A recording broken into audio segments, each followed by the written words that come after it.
Hello everyone, and welcome back to my channel. Today I will be showing you the making of a man's 1785 to 1800 double-breasted waistcoat. This waistcoat has been in the planning since about September 2019 when I first bought this lovely ribbon from Papulationus Ribbons and the silk from Euro Textile. However, with this colour scheme I thought it the perfect opportunity as an artist to do something for our Ukrainian cousins. The proceeds from this video will go to them. I will also be making another waistcoat to auction for charity from Wednesday the 30th of March, this evening, to Sunday the 3rd of April at 8 PM London time. If you feel you cannot bid on the waistcoat for charity, then just watch and share this video.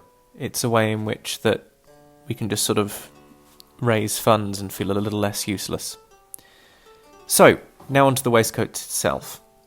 This style of waistcoat first comes into being in the sort of late 1780s and follows on from the pointed waistcoats of the 18th century, and therefore is a bit longer in the waist with higher but deeper pockets.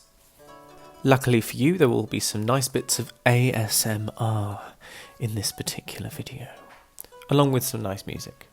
Now firstly, before I do anything, I have to make sure that my tools are prepared, so I sharpen my chalk.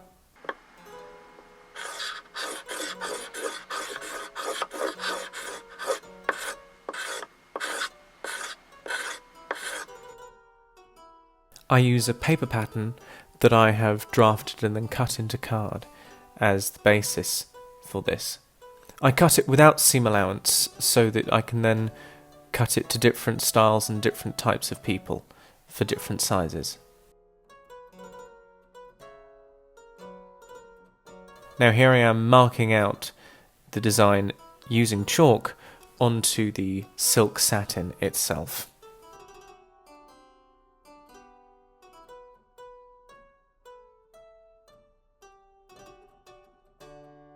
A tailor is nothing without the right tools, and I've got a lovely collection of tailor's shears, but I think mostly I'll be using the smaller EXO ones.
This particular silk satin is a roll edge silk satin. Wonderful for using in dresses and everything, but it does have a curl to it once cut. This can be removed with pressing and steaming. So the piece is therefore liable to curl up like a small little roll. For the stiffened interfacings of the waistcoat, I will be using a linen holland, which is a glazed piece of linen used for stiffening.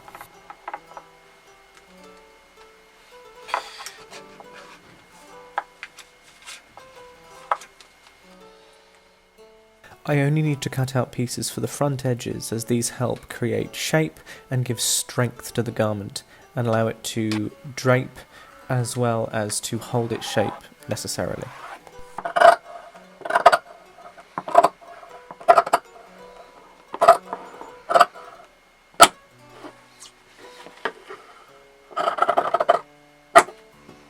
For the button stands, I use a piece of linen which is then folded in half and pressed.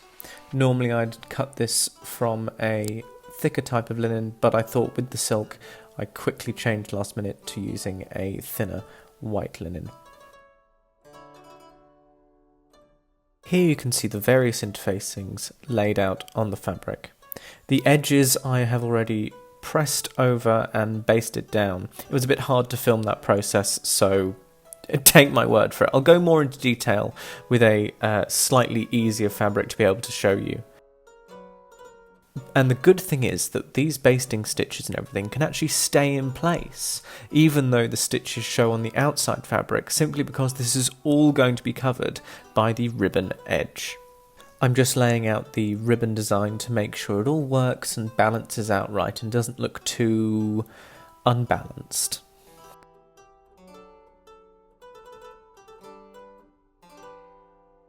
Now, of course, what would a waistcoat be without a pocket? Firstly, I'm going to cut and make a pocket using the silk satin and then cover it with the ribbon. Now, the making process of a pocket I think is its own video, so I'm just going to quickly get through that here. But you can see me basting in the pocketing, which is leftover bits of the lining, which is actually just some old linen serviettes. Wonderful linen, and there's a little pattern, so that's quite fun.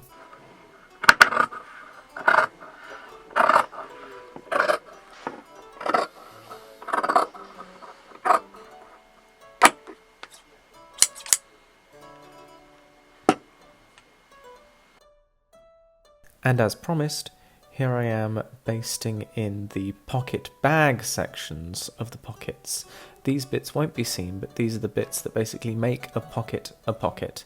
Now I've made these from leftover bits of the lining, which you do see commonly during the period of lesser quality pieces being used for the pockets, or just what's sort of lying around.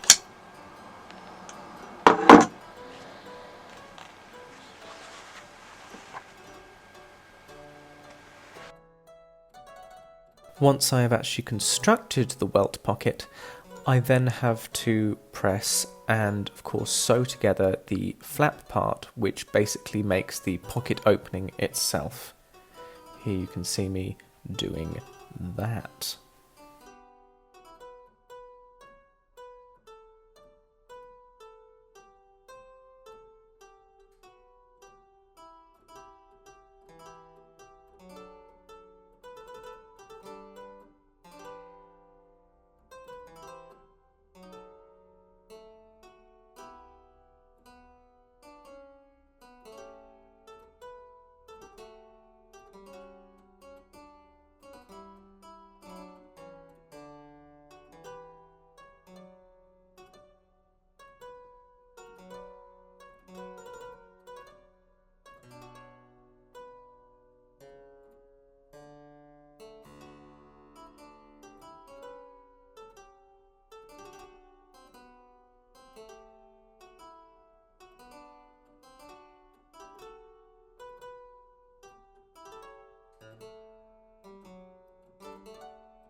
Now here you can see the lining itself has to be pieced in order to fit the shoulder part of the waistcoat.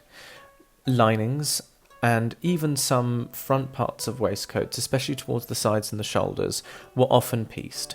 Remember, piecing is period. It's the best way to make the most of the material you have.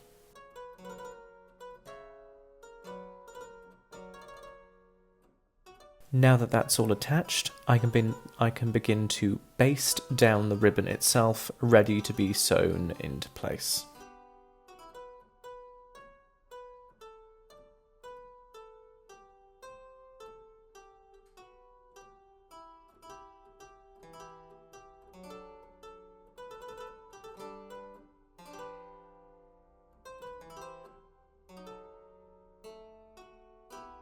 Now, as I'm rushing to get this finished for the exhibition at the Victoria and Albert Museum, I took it home and I got a bit more done. So this is the magic of television, where here's one I kind of made a little bit earlier. An important thing to remember with waistcoats like this and waistcoats of the period is that the facing wasn't all the way down the front inside of the waistcoat. It could sometimes be just a little corner right at the top, so that way when the lapels are folded over, you're not seeing white lining, you're seeing as if the waistcoat continues the same on the inside. But in order to cover a button, first you need to draw out the right size for the piece of fabric that you need, and then cut out that circle.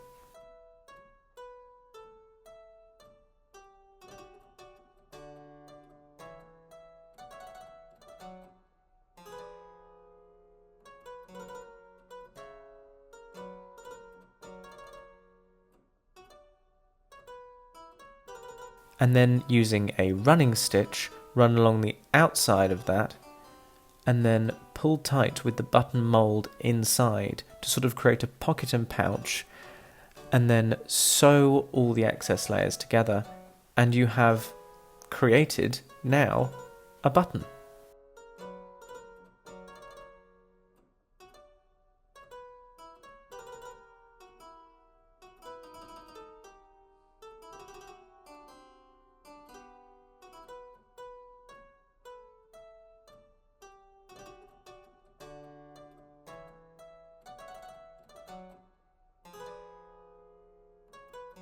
Now here I am sewing on the button. I can't believe I'm showing you this. I can't believe I have to teach people this. It's a button. You sew on the button. Look, the button is being sewn on. Groundbreaking.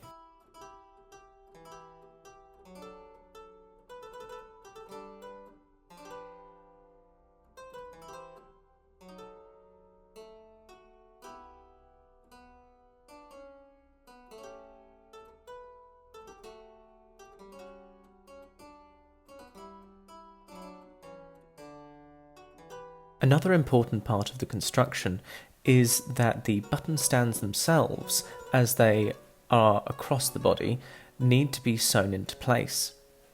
On originals I've seen this with a running or a back stitch right up the centre where those buttons are.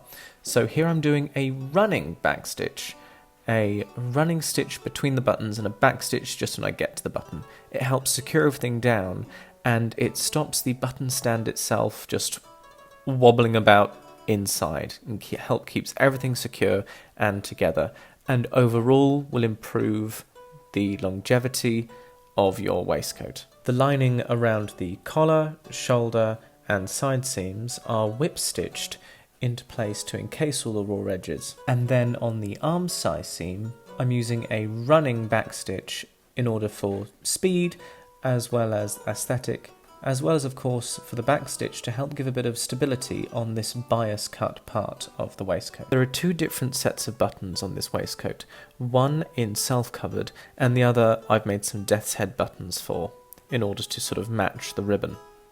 I'll be doing a separate video at some point on death's head buttons and how to make them. And as ever, I can fit an iPhone in my pocket. Haha!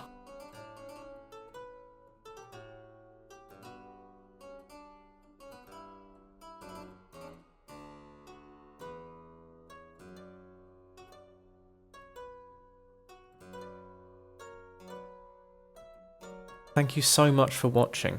Now, if you would like your own waistcoat from a very similar ribbon and a yellow silk from me, the bidding is now live, with all of the proceeds going to Ukraine from this video and from the live auction. The auction, of course, is ending this Sunday at 8. Thank you so much for watching.